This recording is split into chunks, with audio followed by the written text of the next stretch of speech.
जय श्री कृष्णा। राधे राधे। आप सभी का स्वागत है हमारे YouTube चैनल किशन कन्हैया में। आपका दिन शुभ और मंगलमय हो और भगवान श्री कृष्ण जी और राधा रानी की कृपा आप सभी पर सदा बनी रहे। आज आप सुनेंगे मार्गशीर्ष मास महात्म का अध्याय 8।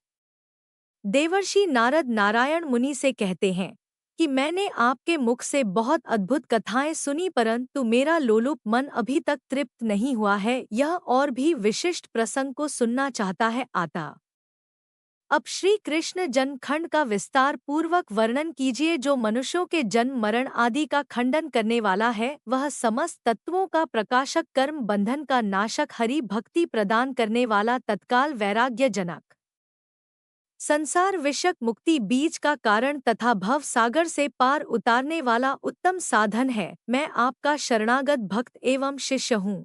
अतः आप मुझे श्री कृष्ण जन्म खंड की कथा को विस्तार पूर्वक सुनाइए। किसकी प्रार्थना से?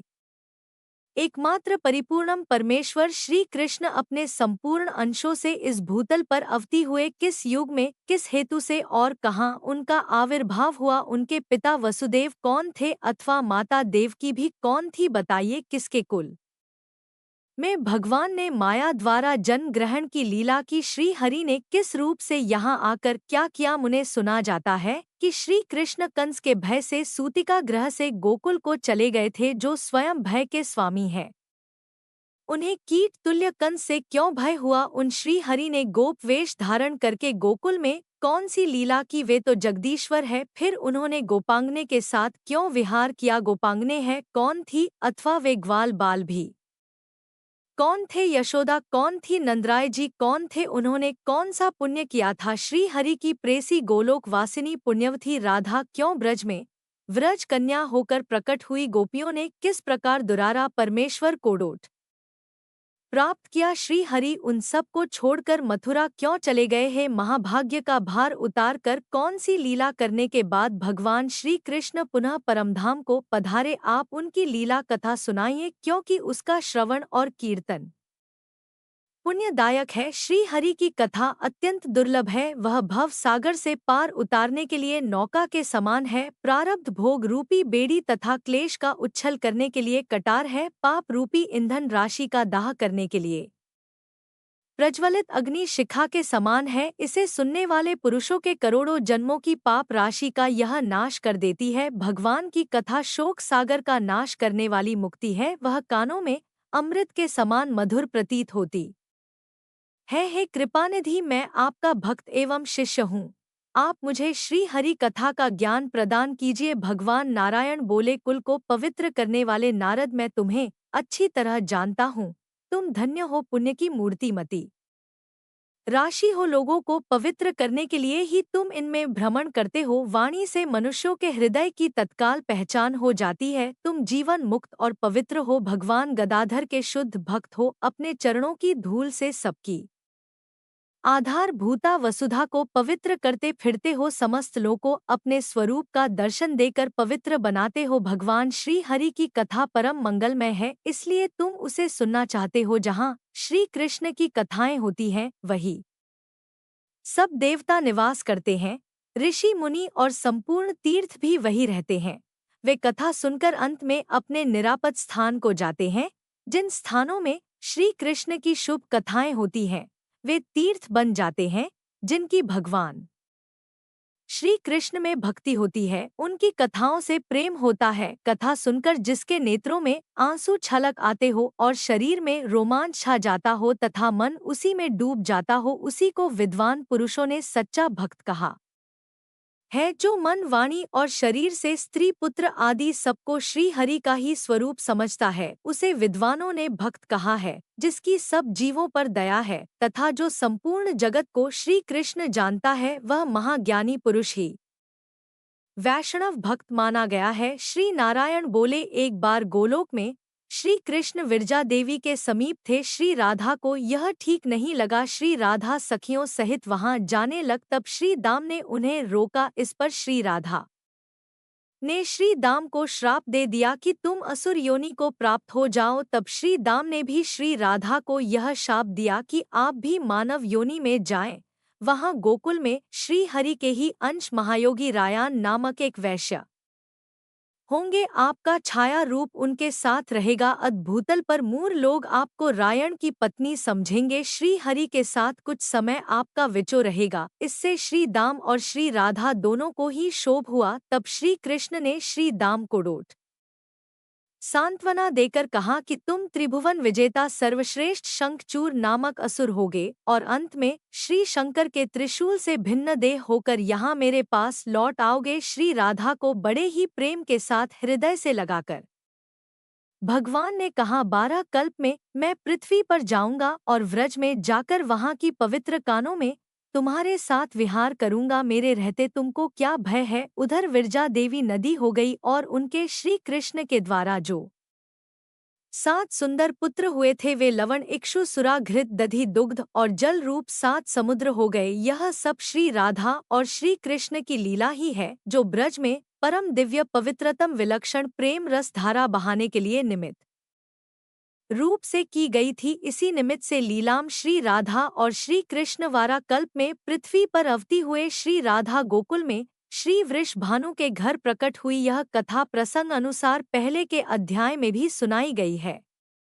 अब नारद जी ने पूछा, वेद वेता में श्रेष्ठ नारायण किसकी प्रार्थना से और किस कारण जगदीश्वर श्री कृष्ण ने इस भूतल पर अवतार लिया था। तब श्री नारायण ने कहा, प्राचीन काल की बात है। वाराह कल्प में पृथ्वी असुरों के अधिक भार से आक्रांत हो गई थी। आथा शोक से अत्यंत पीड़ित होकर वह ब्रह्मा जी की शरण में गई। उसके साथ असुरों द्वारा सताए गए देवता भी थे जिनका मन अत्यंत उद्ग हो रहा था। पृथ्वी उन देवताओं के साथ ब्रह्मा जी की दुर्गम सभा में गई। वहां उसने देखा देवेश्वर ब्रह्मा तेज से जाजलमान हो रहे हैं तथा सिद्धेंद्र गण सानंद उनकी सेवा में उपस्थित है। ब्रह्मा जी कृष्ण इस 2 अक्षर के पर ब्रह्मा स्वरूप मंत्र का जप कर रहे थे। उनके नेत्र भक्ति जनित आनंद के आंसुओं से भरे थे और संपूर्ण अंगों में रोमांच हो आया था। उन्हें देवताओं सहित पृथ्वी ने भक्ति भाव से चतुरानन को प्रणाम किया और दैत्यों के भार आदि का सारा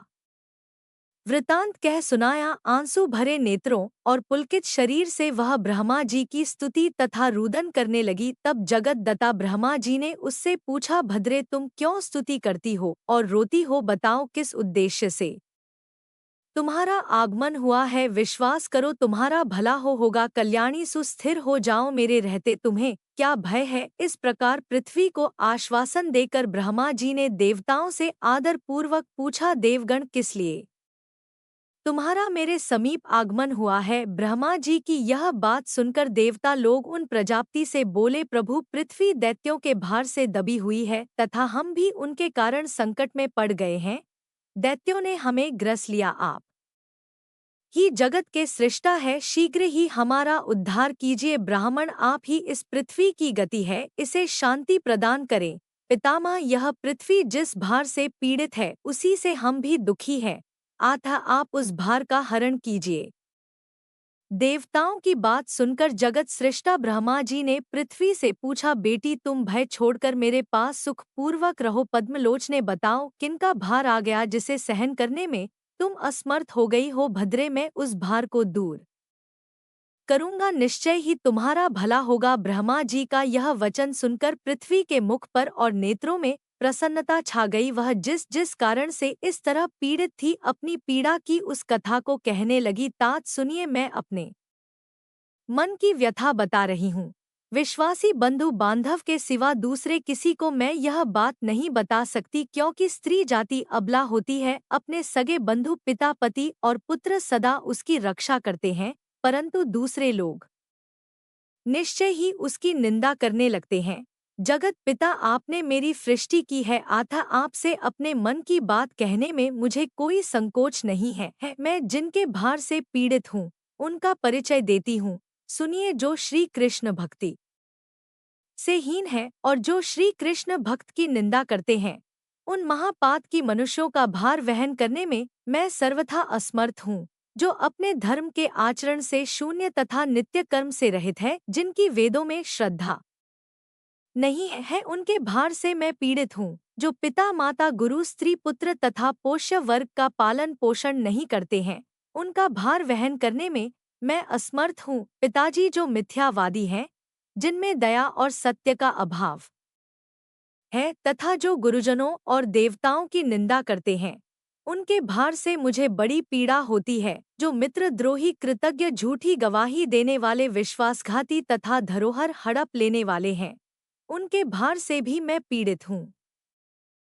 प्रभु, यह सब कष्ट मैंने कह सुनाया, यही मुझ अनाथा का निवेदन है। यदि आपसे मैं सनातन भी उसका रोदन सुनकर कृपा निधान। ब्रह्मा ने उससे कहा, वसुदेव, तुम्हारे ऊपर जो दस्यु भूत राजाओं का भार आ गया है, मैं किसी उपाय से अवश्य ही उसे हटाऊं। पृथ्वी को इस प्रकार आश्वासन देकर देवताओं सहित जगत धाता ब्रह्मा भगवान शंकर के निवास स्थान कैलाश पर्वत पर गए। वहां पहुंचकर विधाता ने कैलाश के रमणीय आश्रम तथा भगवान शंकर को देखा। वे गंगा जी के तट पर अक्षय वट के नीचे बैठे हुए थे। उन्होंने व्याघ्र चर्म पहन रखा था। दक्ष कन्या की हड्डियों के आभूषण से वे विभूषित थे। उन्होंने हाथों में त्रिशूल और पिश धारण कर रखे थे। उनके 5 मुख और प्रत्येक मुख में 3-3 नेत्र थे। अनेकानेक सिद्धों ने उन्हें घेर रखा था। वे योगेंद्र गण से सेवित थे और कौतूहल पूर्वक गंधर्व का संगीत सुन रहे थे। साथ ही अपनी ओर देखती हुई पार्वती की ओर प्रेम पूर्वक तिरछी नजर से देख लेते थे। अपने 5 मुख द्वारा श्री हरि के एकमात्र मंगल नाम का जप करते थे। गंगा जी में उत्पन्न कमलों के बीजों की माला से जप करते समय उनके शरीर में रोमांच हो आता था। इसी समय ब्रह्मा जी, पृथ्वी तथा नतमस्तक देव समूहों के साथ महादेव जी के सामने जा खड़े हुए। जगतगुरु को आया देखकर भगवान शंकर शीघ्र ही भक्ति भाव से उठकर खड़े हो गए। उन्होंने प्रेम पूर्वक मस्तक झुकाकर उन्हें प्रणाम किया और उनका आशीर्वाद प्राप्त किया। तत्पश्चात सब देवताओं ने तथा पृथ्वी ने भी भक्ति भाव से चंद्रशेखर शिव को प्रणाम किया और शिव ने उन सबको आशीर्वाद दिया। प्रजापति ब्रह्मा ने पार्वती नाथ शिव से सारा वृतांत कहा। वह सब सुनकर भक्त वत्सल शंकर ने तुरंत ही मुंह नीचा कर लिया। भक्तों पर कष्ट आया सुनकर पार्वती और परमेश्वर शिव को बड़ा दुख हुआ। फिर ब्रह्मा और शिव ने देव समूहों तथा वसुधा को यत्नपूर्वक सांत्वना देकर घर को लौटा दिया। फिर वे दोनों देवेश्वर तुरंत धर्म के घर आए और उनके साथ विचार विमर्श करके वे तीनों श्री हरि के धाम को चल दिए। भगवान के उस परम धाम का नाम वैकुंठ है। वह जरा और मृत्यु को दूर भगाने वाला है। ब्रह्मांड से ऊपर उसकी स्थिति है। वहां पहुंचकर देवताओं ने भगवान श्री हरि की स्तुति की। देवताओं की स्तुति को सुनकर साक्षात श्री हरि ने उनसे कहा, तुम सब लोग गोलोक को जाओ, पीछे से मैं भी लक्ष्मी के साथ आऊंगा। तद्वीप निवासी वे नर और नारायण मुनि तथा सरस्वती देवी ये गोलोक में जाएंगे। अनंत शेषनाग, मेरी माया, कार्तिकेय, गणेश तथा वेद माता सावित्री ये सब पीछे से निश्चित ही वहां जाएंगे। वहां मैं गोपियों तथा राधा के साथ द्विभुज श्री कृष्ण रूप से निवास करता हूँ। यहाँ सुनंद आदि पार्षदों तथा लक्ष्मी के साथ रहता हूँ। नारायण, श्री कृष्ण तथा श्वेत द्वीप निवासी विष्णु मैं ही हूँ। ब्रह्मा आदि संपूर्ण देवता मेरी ही कलाएं हैं। देव, असुर और मनुष्य आदि प्राणी मेरी कला की अंश, कला की कला से उत्पन्न हुए हैं। तुम लोग गोलोक को जाओ, वहां तुम्हारे अभीष्ट कार्य की सिद्धि होगी। फिर हम लोग भी सबकी इष्ट सिद्धि के लिए वहां आ जाएंगे। इतना कहकर श्री हरि उस सभा में चुप हो गए। तब उन सब देवताओं ने उन्हें प्रणाम किया और वहां से अद्भुत गोलोक की यात्रा की। वह उत्कृष्ट एवं विचित्र परमधाम जरा एवं मृत्यु को हर लेने वाला है। वह अगम्य लोक वैकुंठ से 50 करोड़ योजन ऊपर है और भगवान श्री कृष्ण की इच्छा से निर्मित है। उसका कोई बाह्य आधार नहीं है। श्री कृष्ण ही वायु रूप से उसे धारण करते हैं। वे ब्रह्मा आदि देवता उस अनिर्वचनीय लो की ओर जाने के लिए उन्मुख हो चल दिए। उन सब की गति मन के समान तीव्र थी। अतः वे सब के सब वर्जा के तट पर जा पहुँचे। सरिता के तट का दर्शन करके उन देवताओं को बड़ा आश्चर्य हुआ। उस परम आश्चर्यजनक तट को देखकर वे देवेश्वर नदी के उस पार गए। वहां जाने पर उन्हें पर्वतों में श्रेष्ठ शतशृंग दिखाई दिया, जो अपनी शोभा से मन को मोह लेता था। दिव्य पारिजात वृक्षों की वन मालाएं उसकी शोभा बढ़ा रही थी। वह पर्वत कल्प वृक्षों तथा कामधेनु द्वारा सब ओर से घिरा था। उसकी ऊंचाई 1 करोड़ योजन थी और लंबाई 10 करोड़ योजन। वहां देवेश्वर ने सबके दर्शन किए। वे सभी श्री हरि के श्रेष्ठ पार्षद थे। मुनि वहां से थोड़ी ही दूर पर उन्हें एक मनोहर राजमार्ग दिखाई दिया, जिसके दोनों पाश में लाल मणियों से अद्भुत रचना की गई थी। इंद्रनील पद्म राग हीरे और सुवर्ण की बनी हुई वेदियां उस राजमार्ग के उभय पार्श्व को डोट सुशोभित कर रही थी। मुने देवताओं ने वहां अत्यंत मनोहर नृत्य तथा सुंदर ताल से युक्त रमणीय संगीत देखा, जहां श्री राधा कृष्ण के गुणों का अनुवाद हो रहा था। उस अमृतोपम गीत को सुनते ही वे देवता मूर्छित हो गए। फिर क्षण भर में सचेत होकर मन ही मन श्री कृष्ण का चिंतन करते हुए उन्होंने स्थान स्थान पर परम आश्चर्यमय मनोहर दृश्य देखे। नाना प्रकार के वेश धारण किए समस्त गोपिकाएं उनके दृष्टि पथ में आई। कोई अपने हाथों से मृदंग बजा रही थी तो किन्हीं के हाथों से वीणा वादन हो रहा था। किन्हीं के हाथ में चवरिया थे, किन्हीं रत्नमय नूपुर की झनकार फैला रहे। बहुतों की रतम कांजी बज रही थी, जिनमें शुद्र घंटियां के शब्द गूंज रहे थे। किन्हीं के माथे पर जल से भरे घड़े थे, जो भांति भांति के नृत्य के प्रदर्शन का मनोरथ लिए खड़ी थी। हे नारद, कुछ दूर और आगे जाने पर उन्होंने बहुत से आश्रम देखे, जो राधा की प्रधान सखियों के आवास स्थान थे। वे रूप गुण वेश यवन सौभाग्य और अवस्था में एक दूसरे के समान थी। श्री राधा की समवायस का सखियां 33 गोपियां हैं, जिनकी वेशभूषा अनिर्वचनीय है। उनके नाम सुनो: सुशीला, शशिकला, यमुना, माधवी, रति, कदम माला, कुंती, जानवी, स्वयं प्रभा, चंद्रमुखी, पद्ममुखी, सावित्री, सुधामुखी, शुभा, पद्मा, पारिजाता, गौरी, सर्वमंगल, कालिका, कमला, दुर्गा, भारती, सरस्वती, गंगा, अंबिका, मधुमती, चंपा, अपर्णा, सुंदरी, कृष्ण प्रिया, सती, नंदिनी और नंदना। यह सब की सब समान रूप वाली है। इनके शुभ्र आश्रम रत्नों और धातुओं से विचित्र हैं। नाना प्रकार के चित्रों से चित्रित होने के कारण वे अत्यंत मनोहर प्रतीत होते हैं। उनके शिखर बहुमूल्य रत्नम कलश समूहों से जाजलमान है। उत्तम रत्नों द्वारा उनकी रचना हुई है। गोलोक ब्रह्मांड से बाहर और ऊपर है, उससे ऊपर दूसरा कोई लोक नहीं है। ऊपर सब कुछ शून्य ही है, वहीं तक सृष्टि की अंतिम सीमा है। 7 रसातल से भी नीचे सृष्टि नहीं है। रसातल से नीचे जल और अंधकार है, जो अगम्य और अदृश्य है। जय श्री कृष्णा। इसके आगे का वृतांत आप अगले अध्याय में सुनेंगे। अब आप सुनिए श्री कृष्ण चालीसा पाठ। बंशी शोभित कर मधुर नील जलत तन श्याम, अरुण अधर जनु बिंब फल नयन, कमल अभिराम पूर्ण इंद्र अरविंद मुख, पीतांबर शुभ साज। जय मनमोहन मदन छवि कृष्ण चंद्र महाराज। जय यदु नंदन, जय जगवंदन, जय वसुदेव देवकी नंदन, जय यशोदा सुत नंद दुलारी। जय प्रभु भक्तन की दक तारे, जय नट नागर नाग नथिया कृष्ण कन्हैया। धेनु चरैया पुनि नख पर प्रभु गिरिवर धारो। आओ दनन कष्ट निवारो, वंशी मधुर अधर हरि तेरो होवे पूर्ण विनय यह मेरो। आओ हरि पुनि माखन चाखू, आज लाज भारत की राखो गोल।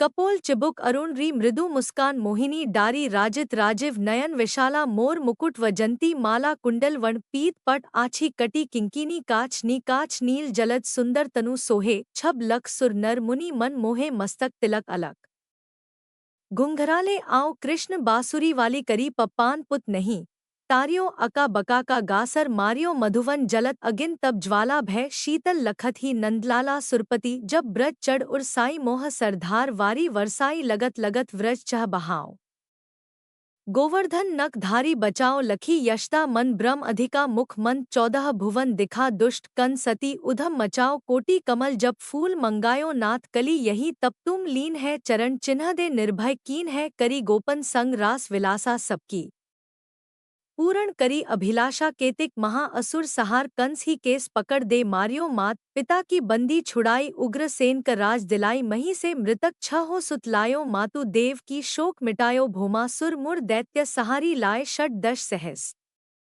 कुमारी दे भी मही तृण चीर सहारा। जरा सिंधुरा राक्षस कहे मारा, असुर बकासुर आदिक मारियो। भक्तन के तब कष्ट निवार, दीन सुदामा की दुख टार। तंदुल 3 मूठ मुख डारियो। श्री कृष्ण चालीसा समाप्त होती है।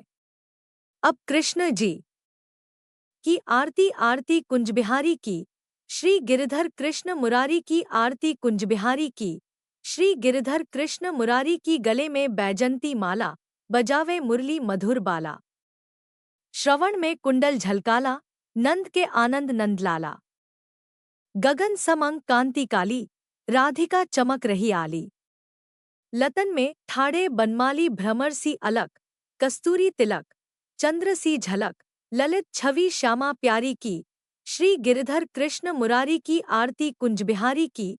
श्री गिरधर कृष्ण मुरारी की कनकमय मोर मुकुट बिलसे, देवता दर्शन को तरसे। गगन सो सुमन राशि बरसे, बजे मुड़चंग, मधुर मृदंग, ग्वालिन संग, अतुल रति गोप कुमारी की। श्री गिरधर कृष्ण मुरारी की आरती कुंज बिहारी की। श्री गिरधर कृष्ण मुरारी की जहां ते प्रकट भई गंगा, सकल मन हारिणी श्री गंगा। स्मरण ते होत मोह भंगा बसी शिव सीस, जटा के बीच, हरे अटकीच। चरण छवि श्री बनवारी की। श्री गिरधर कृष्ण मुरारी की आरती कुंज बिहारी की। श्री गिरधर कृष्ण मुरारी की चमकती उज्ज्वल तट रेणु, बज रही वृंदावन बेनु। चहु दिसी गोपी ग्वाल धेनु हंसत मृदु मंद, चांदनी चंद, कटत भव फंद, तेर सुन दीन दुखारी की। श्री गिरधर कृष्ण मुरारी की प्रेम से बोलिए श्री कृष्ण भगवान की जय। आपको आज की कथा अच्छी लगी तो वीडियो को लाइक कीजिएगा, शेयर कीजिएगा, कमेंट में भगवान श्री कृष्ण की जय लिखिए और चैनल को भी सब्सक्राइब कीजिएगा। जय श्री राधे कृष्णा, राधे राधे।